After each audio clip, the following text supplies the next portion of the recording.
1947 2021 75 साल एक इंसान की ज़िंदगी के लिए काफ़ी होते हैं, लेकिन एक मुल्क के लिए, एक समुदाय के लिए 75 वर्ष शायद कुछ भी नहीं है। एक समाज के तौर पर हम सदियों की यात्रा करके एक शक्ल अख्तियार करते हैं। इस यात्रा में हम गलतियां करते हैं, लड़खड़ाते हैं, गिरते हैं, सीखते हैं, फिर खड़े होते हैं और आगे चलते हैं। ऐसा नहीं कि रास्ता बना हुआ होता है। ये बहुत दिलचस्प बात है कि लोग जब चलते हैं तो उनके चलने से रास्ता बनता है, और लोग चलते हैं तो एक दूसरे का साथ भी बनाते हुए चलते हैं। यह नहीं है कि हमें पहले से मालूम होता है कि हमारा काफ़िला क्या है। चलने के दरमियान हमें काफ़िला बनाना पड़ता है। जिसे हम राष्ट्र कहते हैं, वह कुछ इन्हीं सब चीज़ों की मिली जुली एक कैफियत है। यानी एक ख़याल चलने का, साथ चलने का, रास्ता बनाने का, एक मंजिल का तसव्वुर, एक मंजिल का सपना, लेकिन साथ ही इसका एहसास कि हम जो बतौर इंसान इस यात्रा में शामिल हैं, हम शायद उस मंजिल पर कभी नहीं पहुंच पाएंगे। लेकिन इससे हमारे भीतर निराशा नहीं भरती, महत्वाकांक्षा जगती है।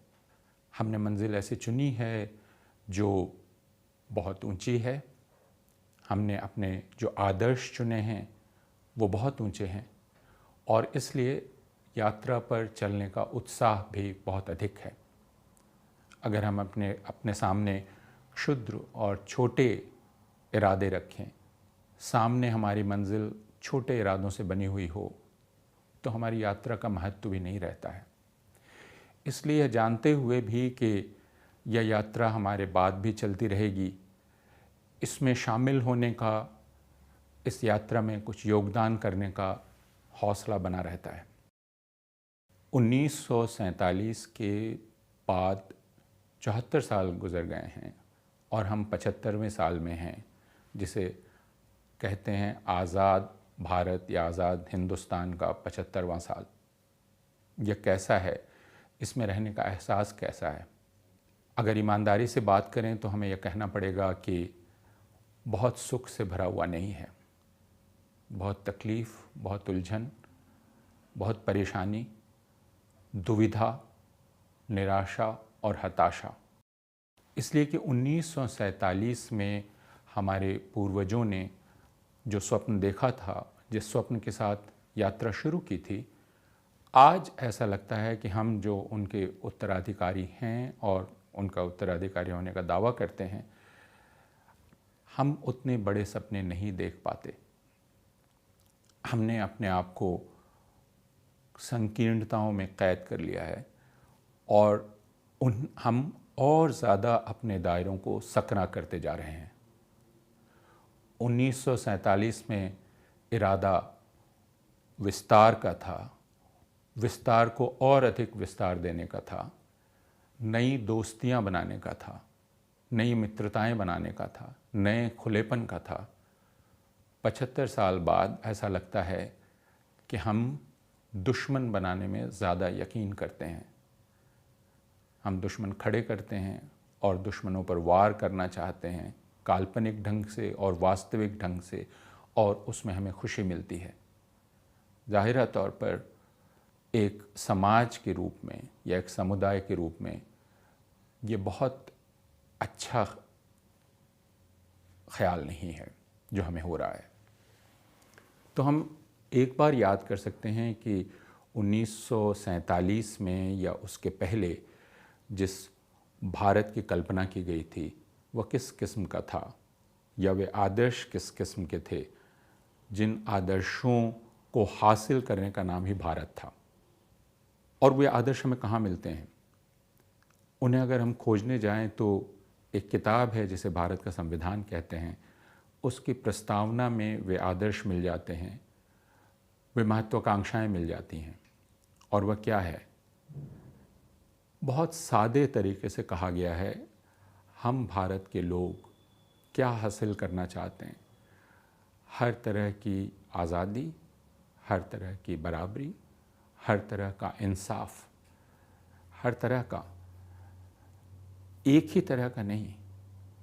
सिर्फ यह आज़ादी नहीं कि मैं कैसा दिखूं, या आज़ादी भी कि मैं अपने ढंग से सोच सकूं, या आज़ादी कि मैं जो सोच सकूं उसे व्यक्त भी कर सकूं, और उसके बाद भी मैं आज़ाद रह सकूं, और उसके पहले भी आज़ाद रह सकूं।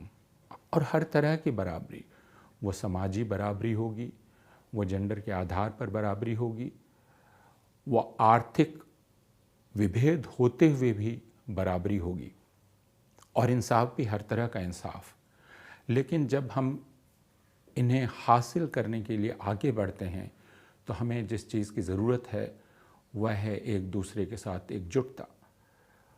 संविधान की प्रस्तावना में जिसे कहा गया बंधुत्व, अंग्रेज़ी में कहा गया फ्रैटर्निटी, क्योंकि उस वक्त हमारे पास बेहतर शब्द नहीं था। फ्रैटर्निटी भाईचारा है। जाहिर है इससे लड़कियां शायद बाहर, इस शब्द से बाहर हो जाएं, लेकिन इसकी आत्मा को समझना चाहिए। आत्मा आखिरकार बंधुत्व की है, एकजुटता की है। अब हम ये जानते हैं कि यह दुनिया सिर्फ मर्दों और औरतों की नहीं है, और भी बहुत सारे लोग इस दुनिया में हैं जो खुद को मर्द और औरत नहीं कहना चाहते, और हमें इस बात को स्वीकार करना चाहिए। तो जिस बंधुत्व या एकजुटता की बात हो रही है उसमें इन सारे लोगों की शिरकत है। बिना इस एकजुटता के और बिना इस बंधुत्व के किसी के लिए न तो इंसाफ हासिल किया जा सकता है, न बराबरी हासिल की जा सकती है, और न किसी की आज़ादी निश्चित की जा सकती है। इस बात को समझना हमारे लिए बहुत ज़रूरी है। और इसके साथ ही एक दूसरी बात जो आज़ादी के आंदोलन के दौरान एक भजन के रूप में गांधी ने हिंदुस्तान के लोगों को समझाने की कोशिश की, और वह थी वैष्णव जन की बात। यानी एक वैष्णव जन की खोज जो दूसरों की पीड़ा जानता है। संविधान की प्रस्तावना को अगर हम पढ़ें, जिसमें हम उस यात्रा को के बारे में समझते हैं, जो यात्रा दरअसल आज़ादी, बराबरी और इंसाफ को हासिल करने की यात्रा है, और वह यात्रा बिना एकजुटता के, सबकी एकजुटता के मुमकिन नहीं हो सकती। वह यात्रा साथ ही एक वैष्णव जन के सृजन या निर्माण की यात्रा भी है। और यह वैष्णव जन वह है जो दूसरों की पीड़ा जानता है।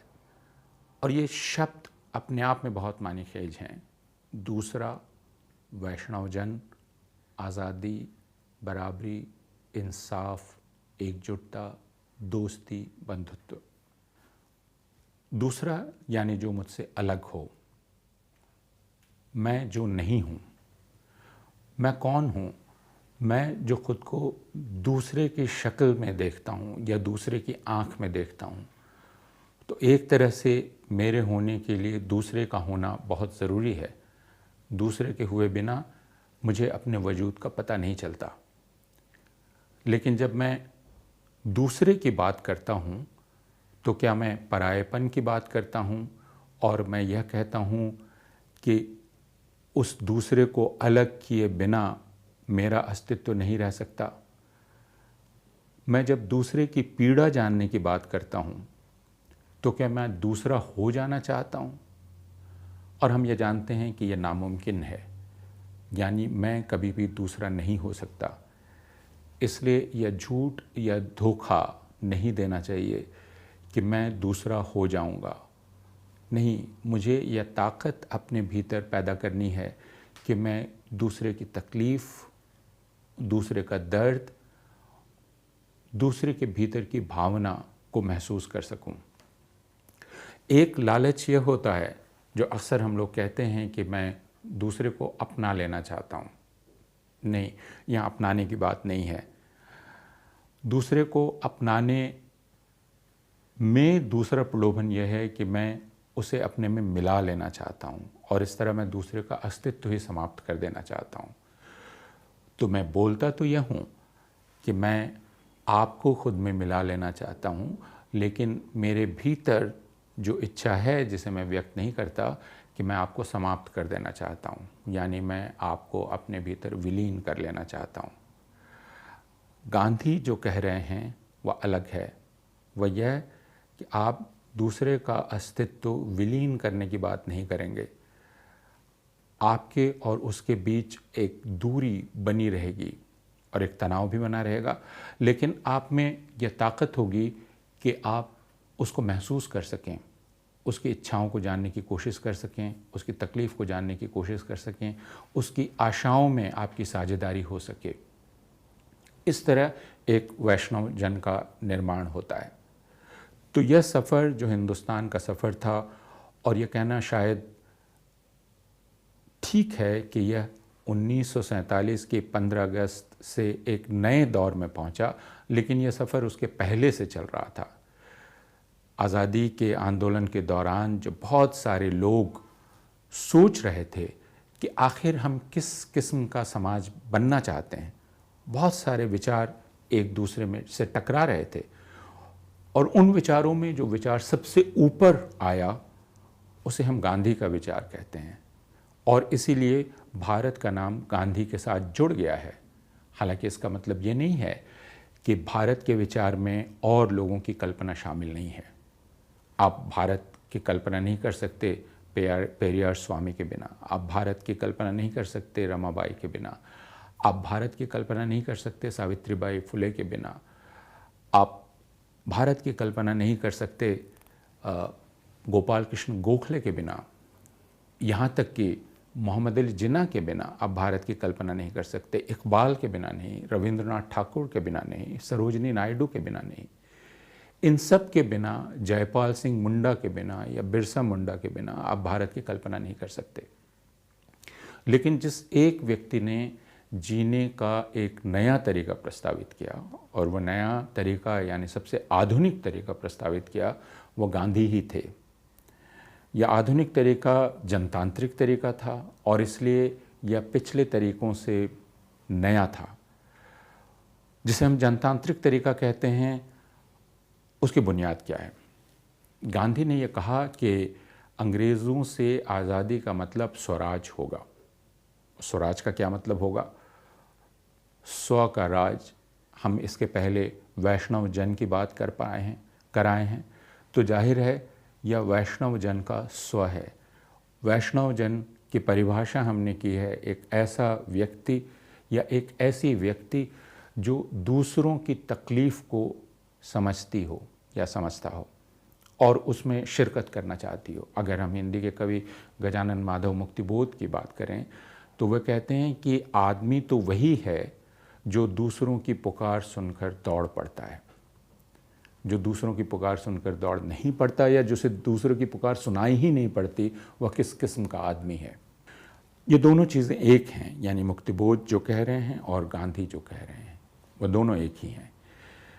तो वैष्णव जन, और यह वैष्णव जन का स्व है। लेकिन गांधी कहते हैं कि मैं जो स्वराज की बात कर रहा हूँ वह पूरी तरह से मेरे स्व का राज होगा, यानी मेरा स्व, मेरा आत्म सबसे ऊपर है। मैं किसी की बनाई सत्ता नहीं हूँ। इस राष्ट्र की मिल्कियत मेरे ऊपर नहीं है, इस राज्य की मिल्कियत मेरे ऊपर नहीं है, इसने मुझे पैदा नहीं किया है, मैं इसकी कृति नहीं हूँ, बल्कि यह राज्य मेरी कृति है और यह राष्ट्र भी मेरी कल्पना है। इसलिए मेरा अधिकार इन पर है। यह नहीं कह सकते कि मैं इनके अधीन हूँ। यानी अगर प्रभुता किसी की है या संप्रभुता किसी की है तो वह स्व की है। और जनतंत्र में, और इसलिए गांधी ने जो प्रस्ताव किया उसके मुताबिक सबसे ऊपर व्यक्ति है। समाज की, राष्ट्र की, राज्य की बुनियादी इकाई व्यक्ति है। गांधी ने यह कहा कि मैं व्यक्ति को इतना अधिकार देना चाहता हूँ कि वह कोई भी कल्पना कर सके, किसी भी तरह की कल्पना कर सके अपने लिए, और उस पर किसी भी प्रकार का बंधन ना हो। और स्वराज का अर्थ यह भी होगा, और गांधी इसमें बहुत स्पष्ट थे, कि मुझे इसका अधिकार होना चाहिए कि मैं जिस बात को सर्वोच्च सत्ता भी अगर कुछ ऐसा कर रही है जिसे मैं नैतिक रूप से, राजनीतिक रूप से या किसी और तरीके से गलत मानता हूं, मैं उस बात का विरोध कर सकूं। यानी स्वराज का मतलब है अपनी नैतिकता के अनुसार जो भी सर्वोच्च सत्ता है उसका प्रतिरोध करने का अधिकार। अगर यह अधिकार मुझसे ले लिया जाता है और यह कहा जाता है कि मैं स्वराज में हूं, तो मैं जानता हूं कि मुझसे झूठ बोला जा रहा है। तो एक ही साथ इन तीनों चीज़ों को रख कर देखने की ज़रूरत है कि क्या वैष्णव जन की यात्रा या भारतीय जन के वैष्णव जन में बदलने की यह यात्रा सही रास्ते पर है? क्या हम वैष्णव जन या वैष्णव जनत्व हासिल कर पा रहे हैं? दूसरा, आज़ादी, बराबरी और इंसाफ के रास्ते पर क्या हम चल रहे हैं, और हम सारी आज़ादियों को, सारी बराबरियों को और सारे इंसाफों को समझ पा रहे हैं, और क्या हम उनको हासिल करना चाहते हैं? और तीसरा, कि क्या हमारा सर्वोच्च मूल्य बंधुत्व का मूल्य है? यह इस बात की बार बार जांच करना हमारे लिए आवश्यक है। यह हर राष्ट्र के लिए आवश्यक होता है और हमारे लिए भी है, और 75वें साल में तो और भी ज़्यादा है। अभी जब हम ये बात कर रहे हैं और जब आप तक ये बात पहुंचेगी तब हो सकता है एक अंतराल हो चुका हो, लेकिन ये बात करते समय मैं भूल नहीं पाता हूं कि अभी 3 रोज़ पहले असम में वहाँ के किसानों को बेदखल करने के लिए असम की पुलिस ने जिस तरह गोलियां चलाईं, और उसमें एक शख्स जो अपने घर को तोड़े जाते हुए देखते हुए बदहवासी में एक लाठी लेकर दौड़ता है और उसे छाती पर गोली मारकर गिरा दिया जाता है, और उसके बाद पुलिस उस पर टूट पड़ती है, और फिर पुलिस का फोटोग्राफर उस गिरे हुए व्यक्ति की छाती पर कूदता है बार बार। यह तस्वीर आंखों से हिलती नहीं है। यानी हम जिस सफ़र की बात कर रहे हैं उसके रास्ते में यह तस्वीर है। उस तस्वीर को सामने रखकर हमें यह सवाल खुद से करना है कि क्या हम सही रास्ते पर हैं या हम रास्ता भटक गए हैं? हमने जो महत्वाकांक्षा पाली थी, क्या हम उसके योग्य रह गए हैं? क्या हम उसके पात्र रह गए हैं? या हमने अपनी महत्वाकांक्षा छोड़ दी है और हम एक बहुत क्षुद्र दायरे में घिर गए हैं?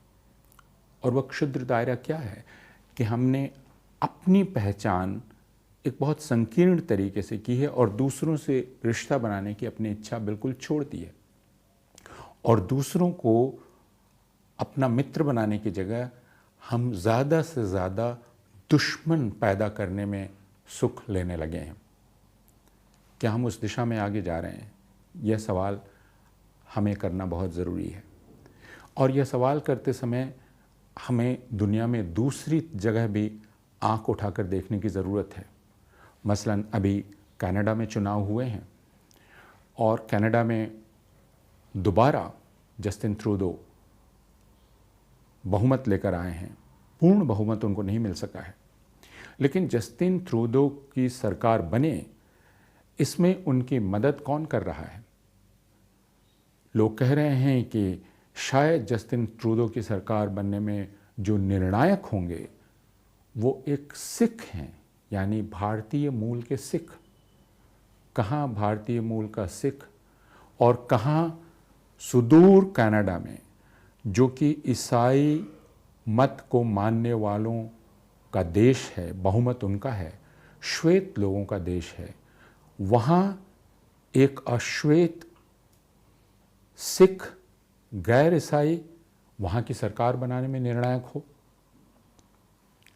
कनाडा की यात्रा और भारत की यात्रा में कौन सी यात्रा ज़्यादा आकर्षक दिखलाई पड़ रही है। मैं ये नहीं कह रहा कि कनाडा की यात्रा में कोई दोष नहीं है, कोई कमी नहीं है, और इसकी बात वहीं के लोग बार बार करते हैं। कनाडा ने स्थानीय आबादियों के साथ जो व्यवहार किया उस पर लगातार समीक्षा कनाडा में चल रही है। लेकिन कनाडा से नज़र हटाकर अगर आप अमेरिका को देखें और यह देखें कि अमेरिका की दूसरी सबसे ऊंची कुर्सी यानी उपराष्ट्रपति की कुर्सी पर कौन है, कमला हैरिस, एक भारतीय मूल, दक्षिण एशियाई मूल, अश्वेत मूल की औरत, वह आज अमेरिका की दूसरी सबसे ऊंची कुर्सी पर है और हो सकता है अगली बार वह अमेरिका की सबसे ऊंची कुर्सी पर हो। और अगर आप अमेरिका की सरकार को देखें, उसके उच्च पदों को देखें, तो आप ये देखेंगे कि उन उच्च पदों पर दक्षिण एशियाई हैं, हिंदू हैं, हिस्पैनिक लोग हैं, अनेक मूल के लोग हैं जो पहली पीढ़ी या दूसरी पीढ़ी या तीसरी पीढ़ी के अमेरिकी हैं, यानी जो ना तो ईसाई हैं ना जो श्वेत हैं। और उसी तरह आप एक तीसरे मुल्क को देखें जिसका नाम है ब्रिटेन, ग्रेट ब्रिटेन, जो 1947 के पहले तक जिसने भारत को अपना उपनिवेश बनाकर रखा था, जो श्वेत श्रेष्ठतावाद से ग्रस्त था, जिसकी यह समझ थी कि वह भारत को दरअसल सभ्य बनाने आया है, भारत की आबादियों को। आज ग्रेट ब्रिटेन का वित्त मंत्रालय कौन संभाल रहा है, और ग्रेट ब्रिटेन का गृह मंत्रालय कौन संभाल रहा है, और ग्रेट ब्रिटेन की राजधानी की देखभाल कौन कर रहा है? राजधानी की देखभाल करने वाला एक पाकिस्तानी मूल का दूसरी पीढ़ी का व्यक्ति, वित्त मंत्रालय संभालने वाला भारतीय मूल का ऋषि सुनाक, और गृह मंत्रालय संभालने वाली पुनः भारतीय मूल की प्रीति पटेल। मैं सिर्फ यह कहना चाहता हूं कि आप तीनों देशों को देखें। एक ऐसा देश जो यह दावा करता है कि उसका तो मंत्र है वसुधैव कुटुंबकम, वह तो दुनिया के हर तरह के लोगों को अपने यहाँ जगह देता है और बराबरी की जगह देता है, और दरअसल वह सहिष्णुता पर आधारित देश है। वह देश जो यह बर्दाश्त नहीं कर सकता कि एक विदेशी मूल की औरत प्रधानमंत्री बने। वह देश जो अब मुसलमानों को न तो मुख्यमंत्री बनने दे सकता है न प्रधानमंत्री बनने दे सकता है। उस देश की यात्रा के रास्ते में ज़्यादा रोशनी है, या ब्रिटेन की यात्रा में, या कनाडा की यात्रा में, या अमेरिका की यात्रा में ज़्यादा रोशनी दिखलाई पड़ती है। या न्यूजीलैंड की, जहां मस्जिदों के बाहर जब धमाके हुए तो न्यूजीलैंड के प्रधानमंत्री ने मस्जिद के बाहर जुमे की नमाज में शिरकत की और न्यूजीलैंड के टेलीविज़न पर कुरान की आयत सुनाई पड़ी। उन्होंने मुसलमान औरतों के साथ अपनी एकजुटता दिखलाने के लिए सर पे दुपट्टा रखा। या कनाडा, जहां हाल में एक गाड़ी चलाते हुए 20 साल के श्वेत ईसाई लड़के ने एक पाकिस्तानी मूल के परिवार पर गाड़ी चला दी और 4 लोग मारे गए, और उसके बाद कनाडा ने राष्ट्रीय शोक मनाया। जो लोग मारे गए थे उन्हें कनाडा के राष्ट्रीय झंडे में लपेटा गया।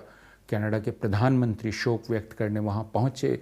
कनाडा की संसद ने विशेष सत्र किया, विशेष सत्र करके जो मारे गए थे उनके प्रति शोक संवेदना व्यक्त की, और यह कहा कि हमें यह पहचानना चाहिए कि हमारे देश में मुसलमानों के खिलाफ नफरत जन्म ले रही है।